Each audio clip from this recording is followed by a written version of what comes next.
Zonja dhe zotëri, ju në gjatjeta uroj t'jeni mirë. Mirëmëngjes nga Washingtoni, ku dielli i agimit sotëm nuk ka ndriçuar monumentet e zakonshme të demokracisë, por ka reflektuar mbi ekranet e të gjithë botës një mesazh që duket se ka dalë nga makset e një regjizori të filmave action të viteve 80. Presidenti Amerikan Donald Trump sot mëngjesin e paradites i ka thënë mirë mëngjes të gjithë botës dhe të gjithë njerëzimit, duke i serviru kafen e parë të hidhur pa asnjë gram sheqer brenda. Një foto e krijuar me inteligjencë artificiale, ku ai shfaqet me një vështrim të akullt, duke mbajtur një armë të rëndë automatike në dorë, ndërsa pas shpine qyteti digjet në flakët e shpërthimeve. Mbishkrimi është i shkurtër dhe goditës. No more Mr. Nice Guy. Mbaroi koha e butësisë. Ky nuk është thjesht një postim impulsiv i radhës në rrjetet sociale, në laboratorët e shkencave politike dhe në korridoret e think tankeve, si Brookings Institutions apo Këshilli për Marrëdhëniet me Jashtë, kjo lëvizje po analizohet si një ringjallje brutale teorisë së njeriu të çmendur. Trump po i dërgon një mesazh të qartë Teheranit dhe të gjithë botës: unë jam një president i paparashikueshëm që nuk udhëhiqem nga logjika diplomatike, por nga instinkti i forcës puro. Mesazhi është i qartë: bëni marrëveshje tani ose përgatituni për ferrin që po vjen. Por ndërsa baza e tij në Amerikë po e duart roket këtë shfaqje testosteroni digital, The Wall Street Journal po na jep një realitet krejt tjetër, shumë më pak heroik.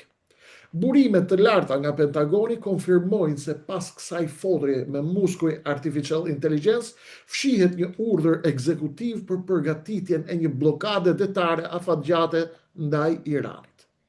Kjo blokadë nuk është as pak shenjë force absolute. Përkundrazi, analistët ushtarak në Britaninë e Madhe përmes The Guardian dhe Financial Times po e quajnë këtë një tërheqje taktike të maskuar si agresion.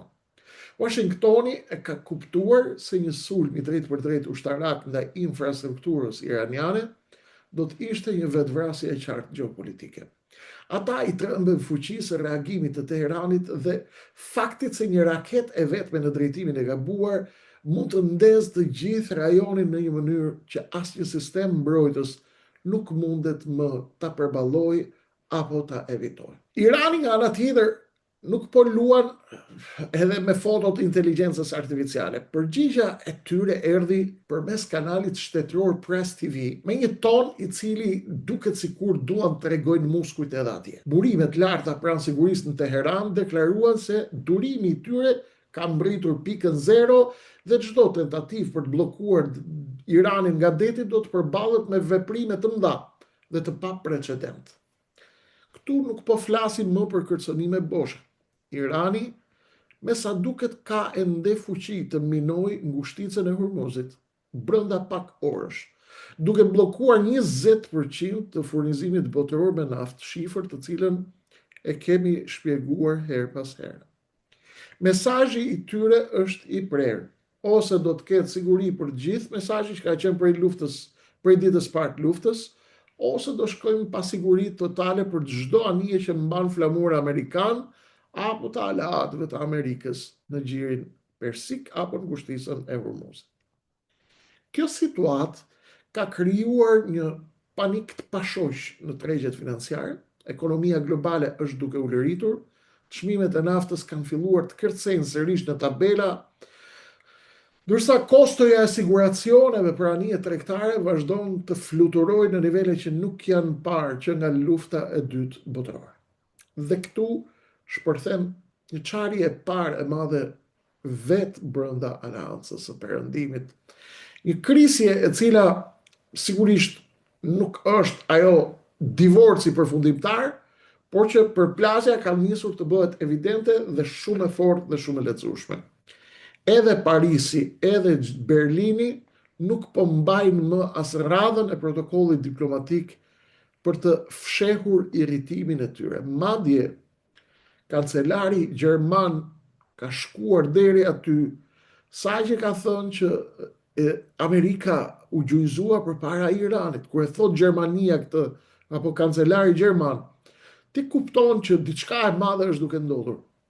Franca dhe Parizi zyrtar, Elizeja kanë deklaruar zyrtarisht se askush nuk i ka kërkuar Trumpit që ta hap këtë front të ri lufte.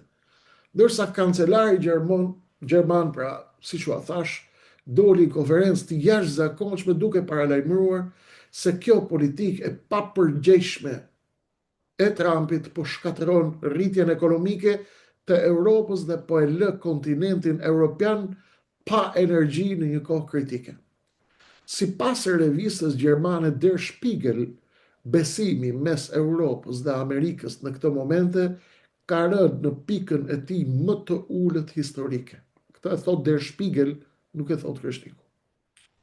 Europa është duke paguar një faturë të frikshme të një konflikti që as e dëshironte, as e projektoi, as ka asnjë interes në të. Ndërsa nga ana tjetër, Kina dhe Rusia po vëzhgojnë nga afër duke u përgatitur të plotësojnë vakumin që lë pas tërheqja e mundshme amerikane, apo edhe aroganca e Washingtonit dhe Donald Trumpit në lindjen e mesme.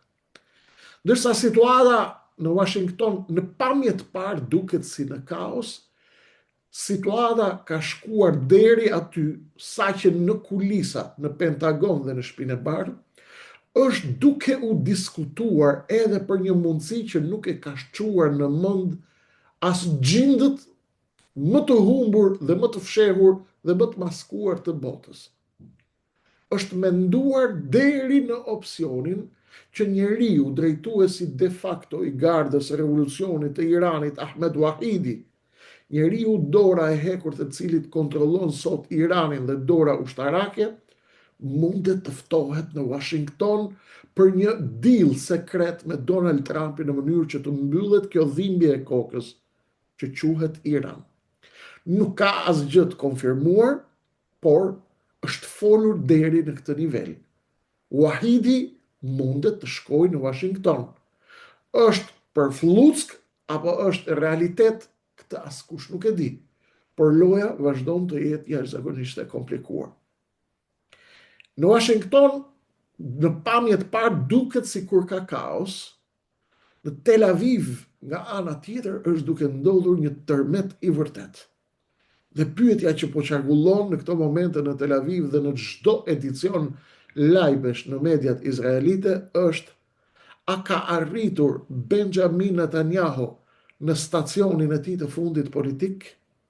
Fundi i mbretit të pamposhtur, me sa duket po vjen dhe duket qartë që ka në horizont të dhëna të mjaftueshme që të bëjnë të besosh se figura dhe karriera politike e Benjamin Netanyahus ka nisur dal nga dal të thërmohet përpara syve të izraelitëve dhe të gjithë botës. Sot jemi dëshmitar të një skene e cila nuk ka ndodhur kurrë më parë në historinë e shtetit të Izraelit. Po çfarë ka ndodhur, o Krishnik, na trego? Po ja tregoj me shumë pak fjalë, sepse nuk do t'ju marr shumë nga koha juaj e çmuar sonte.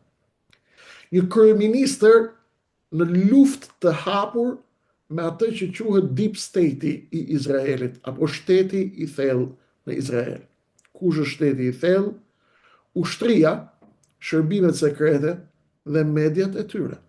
Pra, sot, Benjamin Netanyahu zyrtarisht në përplasje të hapur me Mossadin izraelit, me mediat e Mossadit dhe me Haaretz dhe The Times of Israel, të cilat kanë raportuar një prapasken tronditse, të cilën unë mendova t'ju asjell edhe ju. Donald Trump, presidenti amerikan, në një përplasje apo në një përpjekje të dëshpëruar, të lodhur për të shpëtuar aleatin e tij në Tel Aviv, aleati i tij më i ngushtë është Benjamin Netanyahu, i ka kërkuar presidentit të Izraelit, Isaac Herzog, që të lëshoj dhe të bëj gati një falje presidenciale për Benjamin Netanyahu. Kjo kërkesë e Donald Trump nuk është e para që vjen tani, po ka ardhur shumë më herët. Kjo kërkesë është kërkesë për falje paraprake për Netanyahu, lidhur me të gjitha proceset e tij gjyqësore atje në Izrael, në mënyrë që Netanyahu të tërhiqet me nder nga kjo betejë, por të mos shkojë në burg, mos ta degdisim Netanyahun në burg, sepse është miku ynë dhe është njeriu i betejave të mëdha, me të cilin kemi kaluar një copë here historie të gjatë. Por, surpriza që lë pa fjalë shtëpinë e bardhë ishte përgjigja që erdhi nga kreu i shtetit Izraelit, presidenti Herzog. Ai i ka kthyer Trumpit një përgjigje një jo të prerë. Ky refuzim që erdhi nga Tel Avivi për Washingtonin nuk është thjesht një procedurë ligjore, miq të dashur. Është zyrtarisht shtypja dhe ngjitja tek muret e gjeopolitikës botërore të një certifikate vdekje politike. Kjo do të thotë se institucionet e sigurisë në Izrael tashmë e kanë marrë vendimin e tyre përfundimtar. Me sa duket, në këtë botë asgjë nuk është e sigurt, pa diskutim. Por me sa duket, ka shumë gjasa që epoka e Netanyahut të jetë duke shkuar drejt mbylljes, sepse Netanyahu është kthyer në një rrezik strategjik për vetë ekzistencën e shtetit Izraelit. Kam frikë se Rama do të shqetësohet këtu në Tiranë, me që e lidhi fatin e tij me fatin e Netanyahus, gjithsesi, këtu është loja më pak e komplikuar se atje. Kundërshtarët e Benjamin Netanyahus në Izrael, siç është Naftali Bennett dhe Yair Lapid, po përgatisin goditjen finale poshtë brezit për Benjamin Netanyahu, duke u rreshtuar me gjeneralët e ushtrisë izraelite për të krijuar një qeveri emergjence e cila do të nxjerrë Benjamin Netanyahu nga Ministria e Mbrojtjes, atje ku ai është mbyllur tani në këto momente dhe po refuzon të dalë. Por problemi i vërtet nuk është vetëm emri i kryeministrit ardhshëm izraelit. Problemi është se Izraeli është duke u ndarë, duke u përçarë nga brenda dhe rrethimi jashtë po bëhet gjithmonë e më i prekshëm. Dhe këtu kalojmë tek një zbulim i ri apo tek një zhvillim i ri që ka tronditur qarqet ushtarake atje. Generali në pension, Yitzhak Brik në Izrael, i cili në Izrael njihet si profeti i zemrimit, kështu e njohin atje, për shkak se ky personazh ka një saktësi të jashtëzakonshme në parashikimin e dështimeve ushtarake. Ky person ka lëshuar një bombë tjetër informative që unë mendoj se është interesante ta dini edhe ju këtu. Ai ka deklaruar se udhëheqja politike dhe ushtarake e Izraelit ja ka futur gjumit sërish, ashtu siç ishte përpara 7 tetorit, përpara se të ndodhte gjëma që kishte përgatitur Hamasi atje. Sipas Brik, ne po injorojmë lindjen e një aleance të re strategjike që mund ta gjujzojë Izraelin pa patur nevojë për raketa bërthamore fare. Boshti i ri ushtarak industrial që po lind mes Turqisë dhe Egjiptit. Kjo nuk është thjesht diplomaci dhe një shtrëngim duarsh përpara kamerave. Raportet e inteligjencës tregojnë se në shkurt të këtij viti, pra në shkurtin e vitit 2026, Ankaraja dhe Kairo kanë nënshkruar një marrëveshje top secret për prodhimin e përbashkët të dronëve turq në tokën e Egjiptit. Po flasim për krijimin e një kompanie të përbashkët armatimi, e cila është duke sinkronizuar industritë ushtarake të dy fuqive më të mëdha të rajonit, 90 milion Turqia, 100 milion Egjipti. Janë rikthyer stërvitjet e përbashkëta detare në mesdheun lindor dhe stërvitjet ajrore që stimulojnë mbrojtjen e hapësirës rajonale nga ndërhyrjet e jashtme. Kjo marrëveshje sekrete është bërë mes Recep Tayyip Erdogan dhe Abdul Fattah Sisi, krerët e Turqisë dhe të Egjiptit. Erdogan e ka bërë të qartë se ai nuk e sheh më Izraelin si një partner, por si një pengesë që duhet rrethuar dhe duhet izoluar, ndërsa para pak kohëve zyrtarë të lartë bashkë me Benjamin Netanyahu njoftuan në Izrael se pas Iranit e ka radhën Turqia. Ky rrethim është duke ndodhur në dy drejtime.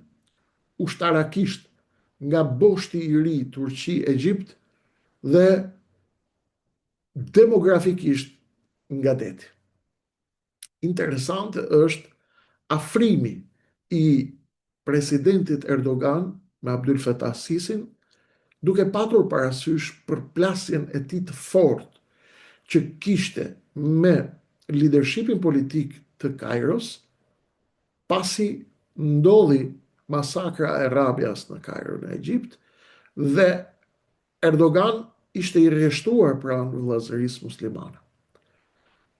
Por rrethanat dhe loja e re tani i kanë harruar të gjitha kalkulimet e vjetra dhe me sa duket Erdogan u ka thënë aleatëve të tij të vëllazërisë muslimane që prisni pak se kemi një plan tjetër me Abdul Fattah Sisin, i cili u ka masakruar sigurisht, sepse tani halli ynë më i madh është Izraeli dhe duhet të përgatitemi për një plan më të madh. Pra duhet i harrojmë zënkat e vjetra. A është e përkohshme apo është strategjike, kjo mbetet për tu parë, po kështu ka qenë detajet më përpara. Ndërsa generalët janë duke bërë llogarit në bunkerët e tyre, një flot e quajtur Pranvera 2026 është nisur nga ujërat e Greqisë drejt bregdetit të Gazës. 100 anije të mbushura me 1000 aktivist nga e gjithë bota, përfshin mjek, gazetar, ish politikan, europian. Kjo flot janë nisur drejtim të Izraelit. Kjo flot nuk është thjesht një dërgesë me ndihma në drejtim të Gazas, por është një sfidë e hapur ndaj Izraelit dhe blokadës detare që ka ngritur atje. Benjamin Netanyahu u detyrua të braktiste sot seancën e tij gjyqësore për një telefonat urgjente nga Ministria e Mbrojtjes, sepse inteligjenca izraelite raporton se këtë herë nuk do të jetë aq e lehtë të ndalohen këto anije që po vinë drejt Izraelit, pa krijuar një skandal ndërkombëtar që do të detyronte edhe aleatët më besnik të Amerikës që t'i kthenin shpinën Izraelit. Izraeli ndodhet në një dilemë vdekje prurse, aq më tepër Netanyahu. Nëse i godet anijet, kryen një goditje vetvrasje diplomatike, nëse i lejon të kalojnë, blokada e Gazës ka rënë përfundimisht. Dhe me të ka rënë edhe imazhi i paprekshmërisë së ushtrisë së Izraelit. Në këtë kontekst të mjegullt duhet të shohim edhe gjuhën e shifrave, sepse shifrat nuk gënjejnë asnjëherë. Kostoja e blokadës amerikane dhe tensionit në lindjen e mesme po i transferohet direkt konsumatorit të thjesht, kudo në gjithë botën. Bankat qendrore në Europë paralajmërojnë për një rritje të inflacionit frikshëm që mund të çojë në trazira sociale brenda kontinentit të vjetër. Ndërsa Washingtoni duket se e ka humbur busullën, strategjia e presionit maksimal ndaj Iranit ka dështuar të prodhojë një marrëveshje dhe tani po prodhon vetëm një izolim për vetë Amerikën. Aleatët po largohen, ekonomia po dëmtohet dhe aktorë rajonal si Turqia dhe Egjipti po kuptojnë se mund ta menaxhojnë lindjen e mesme pa patur fare nevojë për lejen e shtëpisë bardhë. Jemi përballë lindjes së një bote të re gjeopolitike, vëllezër dhe motra shqiptar, ku rregullat e vjetra të lojës nuk vlen më. Një botë ku një foto e krijuar me artificial intelligence nuk mund të fshehë më dot, dobësinë reale të një perandorie e cila është duke humbur kontrollin mbi detet, mbi ngushticat dhe pse jo dhe ndaj aleatëve historik. Kjo që po shohim sot nuk është thjesht një krizë e radhës në lindjen e mesme. Është një përmbysje totale e balancave që kanë mbajtur rajonin nën kontroll për dekada. Pyetjet kryesore mbeten në ajër dhe kërkojnë përgjigje të shpejta. A do të detyrohet Donald Trump të ulet përpara Iranit për të shpëtuar ekonominë amerikane nga një kolaps i mundshëm përpara zgjedhjeve të ardhshme të nëntorit, apo do të pranojë Benjamin Netanyahu një marrëveshje sekrete për t'u larguar nga skena në këmbim të lirisë së tij, apo do të zgjedh të djegë të gjithë Izraelin bashkë me veten. Dhe mbi të gjitha, a do të munden Turqia dhe Egjipti të mbajnë këtë aleancë të re si një mbrojtje kundër ndërhyrjeve perëndimore, duke kthyer Izraelin në një ishull të izoluar në një det armiqësor. Një gjë është e sigurt. Mbaroi koha e butësisë, ashtu siç deklaroi Trumpi mëngjesin e sotëm, por ironia është se kjo butësi po mbaron për të gjithë. Përfshir edhe vet ata që menduan se mund të kontrollonin kaosin me një buton të vetëm dhe një aplikacion inteligjencë artificiale. Publiku duhet qëndrojë i vëmendshëm, sepse çdo orë që kalon mund të sjellë lajmin e madh nga deti apo nga bunkeret e Tel Avivit. Loja tashmë ka hyrë në fazën finale dhe asnjë rregull nuk është më i shenjtë, të dashur miq. Ne po hymë në një epokë ku gjeopolitika nuk shkruhet më nëpër zyra luksoze, por nëpër ngushtica detare dhe nëpër industri ushtarake që nuk ja kanë më frikën asnjë superfuqie. Kjo ishte analiza ime për këtë agim të tensionuar që lindi sot, ku bota u zgjua me një foto lufte dhe mund të ngryset me një realitet krejtësisht tjetër. Qëndroni me mua për të kuptuar çdo lëvizje të radhës në këtë tabel shahu ku mbretërit po bihen dhe ushtarët kanë nisur të marrin kontroll. Vëllezër dhe motra shqiptar kudo ku ndodheni, në Tiranë, Prishtinë, Tetov, Mërgim, diasporë. Ndërsa bota po digjet nën ethet e një lufte që nuk pyet më as për diplomaci dhe as për jetë njerëzish, ndërsa Trump urdhëron rrethime dhe lindja e mesme por i konfigurohet si një fushë beteje epokale, pyetja që e djeg shpirtin ton sot është: ku jemi ne shqiptarët? Ku është kombi shqiptar në këtë vorbull që po përmbys rregullat e lojës globale? Shohim Tiranën ku skena politike është një neveri e madhe, është kthyer në një teatr të absurdit. Rebelimi i Elisa Spiropalit dhe i majorancës nuk është gjë tjetër përveç se një përpjekje e dëshpëruar për të mbajtur kontrollin mbi një anije që po fut ujë nga të gjitha anët. Ndërkohë që bota diskuton për kolapsin e aleancave të mëdha në perëndim dhe në lindje, në Tiranë luhet loja e shtetit brenda shtetit, ku interesi i pushtetit vlen më shumë se ai i një populli i cili po largohet dita ditës nga dheu i vet. Shqiptarët e Shqipërisë duhet kuptojnë se ky është momenti i fundit për të shpëtuar vendin e tyre.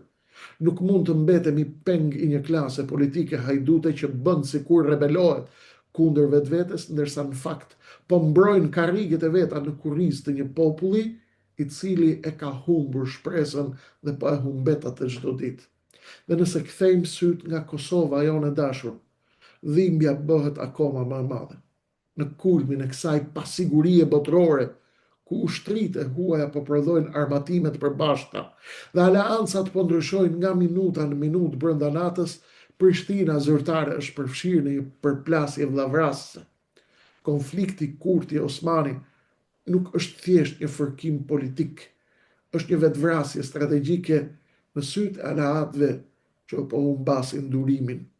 Dështimi për të zgjedhur presidentin e Kosovës dhe shkuarja drejt zgjedhjeve të reja pikërisht në këtë moment, kur Serbia dhe aleatët e saj po presin çdo dobësi tonën, është një luks që Kosova nuk mund t'ja lejonte vetes. Por ja që ndodhi. Zgjedhjet e reja në Kosovë nuk janë zgjidhje e hallit të Kosovës. Janë simptom e një leadershipi që ka humbur rrugën në oborrin e vet. Ndërkohë, që ujqërit janë të porta, si mund të jemi kaq të vegjël në ambicjet tona. Kur bota ndryshon kaq shpejt, si mund të zihemi për emra dhe poste. Kur fati i kombit ton është i lidhur ngushtë me këtë botë e cila po lëkundet nga themelet, si mund të rrim kaq indiferent. Shqiptarët duhet zgjohen sot më shumë se kur kërkohet vetdije e re kombëtare.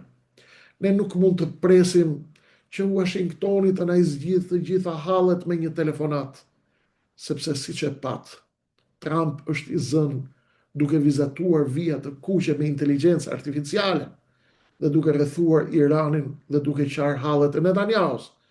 Ne duhet bëjmë kujdes për veten tonë.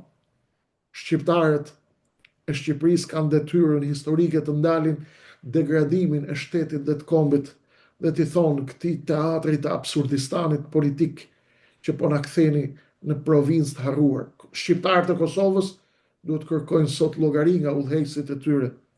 Bashkohuni ose largohuni të gjithë, sepse historia nuk do t'ju falë nëse lini vendin pa kokë në mes të kësaj stuhie gjeopolitike vdekje përurse.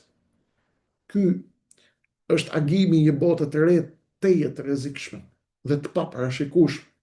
Në këtë botë mbijetojnë vetëm ata që janë të bashkuar, vëllezër dhe motra, dhe ata që kanë një vizion për te ditës së nesërme.